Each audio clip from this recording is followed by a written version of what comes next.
बहनों, सखियों, देवी स्वरूपिणियों, आज मैं आपको सावन में सुनी जाने वाली एक ऐसी अलौकिक संतोषी माता की व्रत कथा सुनाने जा रही हूँ, जो न सिर्फ आपके मन को शांति देगी, बल्कि आपके जीवन की हर वह पीड़ा हर लेगी, जिसे आपने वर्षों से चुपचाप सहा है।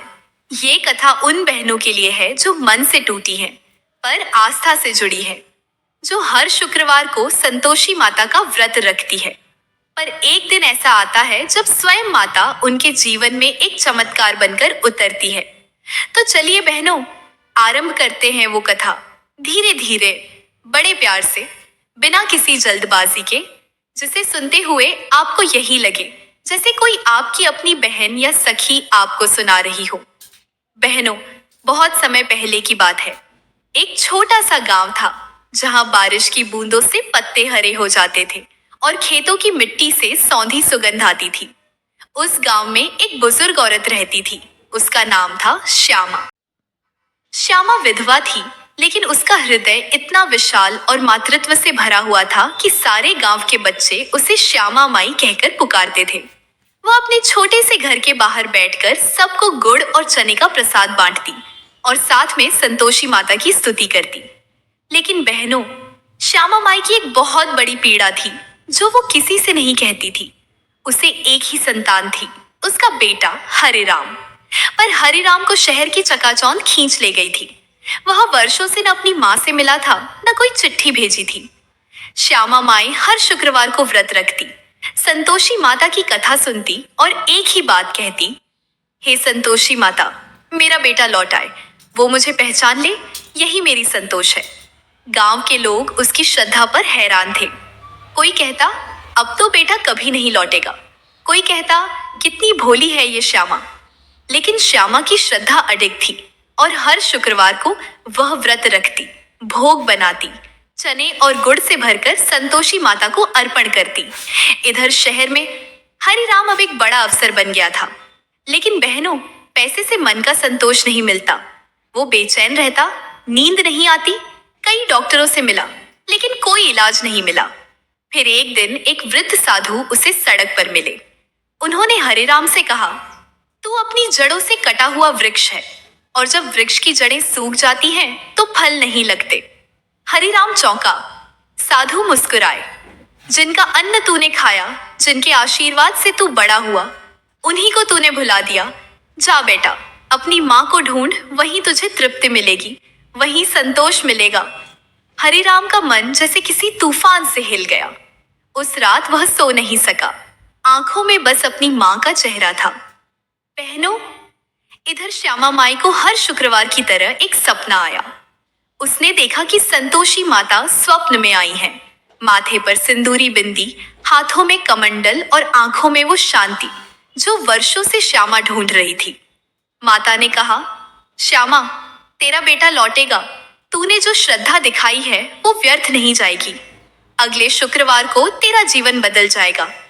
श्यामा माई की आंख खुली और उस दिन उसने एक बड़ा सा भोग बनाया, सिर्फ अपने लिए नहीं, पूरे गांव के लिए। चने, गुड़, खीर और मीठे चावल। अब उधर शहर में हरिराम ट्रेन में बैठकर अपने गांव की ओर निकल चुका था। हर स्टेशन पर वो बेचैनी से बाहर झांकता, जैसे हर चेहरे में अपनी माँ ढूंढ रहा हो। और जब वो गांव पहुंचा, मिट्टी की खुशबू, बच्चों की हंसी, मंदिर से आती घंटियों की आवाज, सब कुछ वैसा ही था। लेकिन उसका मन कांप रहा था। क्या माँ मुझे पहचानेंगी? वो जैसे ही घर के पास पहुंचा, उसने देखा श्यामा माई भोग लगा रही है। सामने संतोषी माता की तस्वीर है और वो कह रही है, हे माता, तू मेरी अंतिम आस है, तेरी कृपा से मेरा बेटा आएगा। हरिराम वहीं गिर पड़ा, माँ के चरणों में सिर रखा और रोने लगा। श्यामा माई ने उसे देखा, आंखों में वर्षों का जल भर आया। मेरा बच्चा, तू आ गया, तू सचमुच आ गया। बहनों, उस दिन पूरे गांव ने ऐसा चमत्कार देखा जो आज तक किसी ने नहीं देखा था। संतोषी माता की मूर्ति से प्रकाश निकलने लगा, गुलाबों की वर्षा होने लगी और में बंधा घंटा स्वयं बज उठा। श्यामा माई और हरिराम ने उसी दिन संकल्प लिया, अब हर शुक्रवार को संतोषी माता का भव्य व्रत करेंगे और भूखे को भोजन, दुखी को दिलासा देंगे। और बहनों, यहीं से आरंभ हुआ संतोषी माता का वो प्राचीन और अद्भुत व्रत जिसमें केवल श्रद्धा चाहिए, चना और गुड़ चाहिए और सबसे अधिक चाहिए मन का संतोष। हर शुक्रवार को अब केवल श्यामा माई ही नहीं, पूरा गांव व्रत करने लगा था। माता के मंदिर में दीपक जलने लगे और जहां पहले बस एक छोटी सी मूर्ति थी, अब वहां फूलों से सजे मंडप बनने लगे थे। लेकिन बहनों, जहां श्रद्धा होती है वहां परीक्षा भी होती है। गांव में एक और औरत थी, ललिता। धनवान थी पर मन से कठोर। उसे श्यामा माई की प्रसिद्धि सहन नहीं होती थी। वो कहती, एक विधवा क्या माता की कृपा पाएगी? मुझे देखो, मेरे पास सोना है, पैसा है, बड़ा घर है, माता मेरी सुनेंगी, किसी गरीब की नहीं। उसने भी व्रत शुरू किया, लेकिन बहनों, उसने व्रत को नियमों से नहीं, अहंकार से किया। वो भोग में नींबू डाल देती, खट्टे पदार्थ रख देती। वो गरीबों को भोजन देने के बजाय नौकरों से बचा खुचा प्रसाद बंटवाती। उसे लगता, माता तो मेरे सोने की थाली से प्रसन्न होंगी, मुझे और क्या चाहिए। लेकिन बहनों, संतोषी माता मन की श्रद्धा देखती है, थाली की चमक नहीं। फिर क्या हुआ बहनों? धीरे धीरे उसके घर में अशांति फैलने लगी। पति के व्यापार में घाटा हुआ, बेटे की नौकरी छूट गई और एक दिन उसका पूरा घर आग से जल उठा। उसने रोते हुए मंदिर की देहरी पर सिर टेका, लेकिन वहां माता की मूर्ति ने मानो मौन धारण कर लिया था। उसी वक्त श्यामा माई वहां आई। उन्होंने कहा, बहन, माता को चांदी का दीपक नहीं चाहिए, उन्हें केवल सात्विकता चाहिए। व्रत कोई दिखावा नहीं है, ये आत्मा की परीक्षा है। ललिता की आंखें भर आईं। उसने श्यामा माई से माफी मांगी और व्रत को सच्चे मन से शुरू किया। वो अब चुपचाप मंदिर में बैठती, खुद अपने हाथों से चने और गुड़ के लड्डू बनाती और हर शुक्रवार को सच्चे हृदय से संतोषी माता की स्तुति करती। फिर एक दिन, जब सावन का महीना था, चारों ओर हरियाली थी, आसमान से बूंदें बरस रही थीं। माता संतोषी ने एक बार फिर से चमत्कार दिखाया। गांव की सरहद पर एक सुनहरी रोशनी चमकी और उसी रोशनी में माता प्रकट हुई। धीरे धीरे मुस्कुराते हुए उनके कमल से चरण जमीन को नहीं छू रहे थे।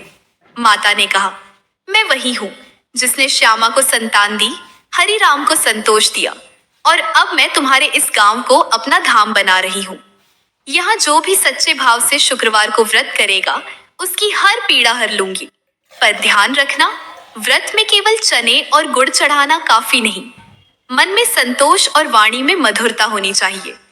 बहनों, माता की वाणी सुनते ही गांव भर की स्त्रियों ने तालियां बजाईं, पुष्प वर्षा हुई और पहली बार गांव में एक ऐसा उत्सव हुआ जो सिर्फ मंदिर तक सीमित नहीं था, बल्कि हर घर में संतोषी माता की पूजा हुई। अब हर शुक्रवार को गांव की औरतें साड़ी पहनकर, माथे पर सिंदूर लगाकर, थाल में चना गुड़, दीपक और जल का कलश लेकर माता के मंदिर में जाती। हर कोई एक ही मंत्र बोलता, जय माता संतोषी, जो तृप्त करे आत्मा को। श्यामा माई अब बूढ़ी हो चली थी, पर उनकी आंखों में अब आंसू नहीं, संतोष था। हरिराम उनके पास बैठता, उनके पैर दबाता और कहता, माँ, तेरे विश्वास ने ही मुझे माता की कृपा दिलाई। तो सखियों, अब हम पहुंचते हैं उस अद्भुत दिन पर, जब सावन के अंतिम शुक्रवार को संतोषी माता ने पूरे गांव को आशीर्वाद दिया और कुछ ऐसा घटा जिसे सुनकर आज भी संतोषी माता के भक्तों के रोंगटे खड़े हो जाते हैं। तो बहनों, अब मैं आपको उस अंतिम और अद्भुत शुक्रवार की कथा सुनाने जा रही हूँ, जो न सिर्फ संतोषी माता की कृपा से जुड़ी है, बल्कि उनके प्रकट होने की वो घड़ी है जिसने पूरे गांव को दिव्यता की छाया में भर दिया। इसलिए ध्यान से सुनिए। सावन का अंतिम शुक्रवार था। पूरा गांव जैसे एक व्रत में लीन हो गया था। हर स्त्री पुरुष के हाथ में पूजा की थाली, हर घर से गूंजता संतोषी माता का नाम और मंदिर की सीढ़ियों पर बैठी श्यामा माई अपनी आंखों में जीवन भर की संतुष्टि लिए धीरे धीरे भजन गा रही थी। उस दिन माता के मंदिर में एक विशेष पूजा रखी गई थी। गांव की हर स्त्री ने संकल्प लिया था, आज हम माता से केवल वर नहीं मांगेंगे, बल्कि उनके चरणों में अपना भाव अर्पित करेंगे। जैसे ही पूजा शुरू हुई, आकाश में हल्के बादल घिर आए। हवा में एक सुगंध भरने लगी, जैसे कोई अदृश्य फूल बरस रहा हो। सभी की आंखें बंद थीं और तभी मंदिर की मूर्ति से एक दिव्य प्रकाश निकला। वो प्रकाश धीरे धीरे आकार लेने लगा और जब सबने आंखें खोली तो सामने खड़ी थी संतोषी माता स्वयं। वो गगनचुंबी आभा ले प्रकट हुई, गौरी वर्ण कमल पर खड़ी, हाथों में त्रिशूल कमंडल और आशीर्वाद की मुद्रा, और चेहरे पर ऐसी मुस्कान जिसे देख हर कोई नतमस्तक हो गया। माता ने सबकी ओर देखा, फिर श्यामा माई की ओर बढ़ी, धीरे धीरे उनके पास आकर कहा, श्यामा, तू मेरी सबसे प्रिय भक्त है। तेरे विश्वास ने इस गांव को मेरा धाम बना दिया। अब तेरा कष्ट समाप्त हुआ। तू जहां भी जाएगी वहां मेरा वास होगा। श्यामा माई के नेत्र भर आए। वो माता के चरणों में गिर पड़ी और बोली, हे माँ, मैंने जीवन में कुछ नहीं चाहा, बस तेरा दर्शन ही मेरा जीवन सफल बना गया। फिर माता ने सबकी ओर देखा, उन स्त्रियों की ओर जो वर्षों से संतान के लिए व्रत रख रही थी, उन बहनों की ओर जिनके घरों में कलह था, उन बेटियों की ओर जिन्हें विवाह की चिंता थी, और कहा, जो स्त्री सच्चे भाव से शुक्रवार का व्रत रखेगी, वो चाहे कितना ही दुखी क्यों ना हो, उसके जीवन में संतोष की धारा बह उठेगी। न खट्टी वस्तुएं व्रत में खाओ, न कटु वचन किसी से बोलो, न दिखावे से पूजा करो, बस अपने हृदय को निर्मल बनाओ तो मैं वहीं प्रकट हो जाऊंगी। माता का आशीर्वाद मिलते ही गांव के हर घर में चमत्कार घटने लगे। जिसके घर में दरार थी वहां प्रेम लौट आया, जिसके जीवन में अभाव था वहां समृद्धि बहने लगी, जिस स्त्री की कोख सूनी थी उसे गर्भधारण का सुख मिला।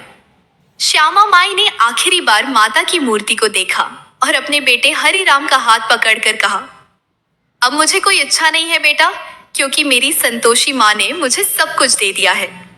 बहनों, कुछ महीनों बाद श्यामा माई का देहांत हुआ, लेकिन उसकी चिता से निकली राख से एक सुंदर बेल का पौधा उगाया, जिसे आज भी गांव वाले माई की बेल कहते हैं।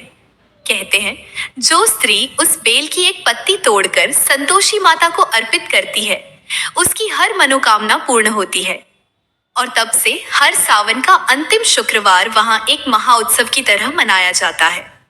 न सिर्फ गांव की स्त्रियां, बल्कि दूर दूर से भक्त आते हैं, सिर्फ ये जानने कि कैसे एक गरीब विधवा की श्रद्धा ने स्वयं माता को प्रकट करवा दिया। तो बहनों, ये थी संतोषी माता की वह अनसुनी लेकिन बेहद सच्ची और चमत्कारी कथा, जिसमें केवल कथा नहीं, श्रद्धा की शक्ति है, विश्वास की विजय है और भक्ति की पराकाष्ठा है। अगर आप भी हर शुक्रवार को पवित्र मन, सच्चे भाव और संतोष के साथ संतोषी माता का व्रत रखेंगी, तो आपको भी जीवन में वो मिलेगा जिसकी आप वर्षों से प्रतीक्षा कर रही हैं। माता कभी किसी की झोली खाली नहीं छोड़ती बहनों, बस उन्हें श्रद्धा से पुकारिए और फिर देखिए कैसे आपकी जिंदगी में चमत्कारों की वर्षा होने लगती है। तो सखियों, आज की इस मधुर और भावभरी कथा से अब मैं विदा लेती हूँ, पर वादा करती हूँ फिर लौटूंगी अगली कथा में एक नई आस्था, नई भावनाओं और माता के नए चमत्कार के साथ। तब तक याद रखिए, श्रद्धा से बड़ी कोई शक्ति नहीं और संतोष से सुंदर कोई वरदान नहीं। जय संतोषी माता। फिर मिलेंगे अगले शुक्रवार की कथा में।